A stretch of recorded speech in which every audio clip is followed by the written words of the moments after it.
طبعا بعد رفع العقوبات التي كانت مفروضة على الشعب السوري، العقوبات الأمريكية، نأمل أن يعود أهلنا المغتربين الصناعيين الذي كانوا أصحاب المشاريع الإنتاجية الزراعية التجارية في سوريا. نأمل أيضا النظر في إعادة إعمار محافظة دير الزور كونها أكثر المحافظات التي تضررت. أيضا نأمل إعادة النظر بالنظام الضريبي في الدولة بشكل عام لتشجيع التجار، لتشجيع المستثمرين على البناء وتطوير مخططات جديدة لهذه المدينة وإظهارها بالشكل الحضاري. كل هذا إن شاء الله يقع على عاتق حكومتنا التي إن شاء الله لن تقصر في هذا المجال.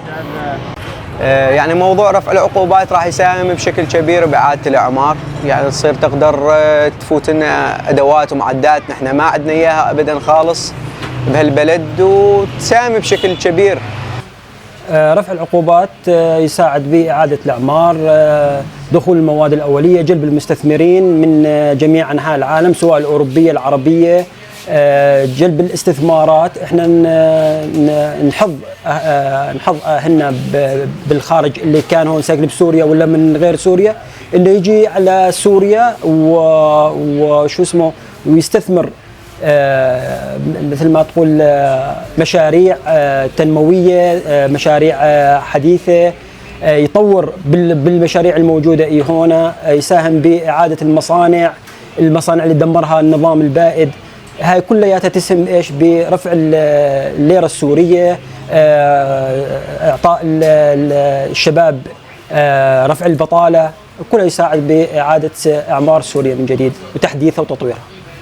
إن شاء الله بشائر الخير جاية برفع العقوبات عن سوريا. طبعا هذا الشيء إن شاء الله الأمل تبع البلد كبير بهذا الشيء، هو يحسن وضع الاقتصادي تبع البلد شايف، ويحسن سعر صرف الدولار، وإن شاء الله العملة السورية تتحسن ووضعها يتحسن، وضع الاقتصاد تبع البلد يتحسن. هذا شيء مفروغ منه.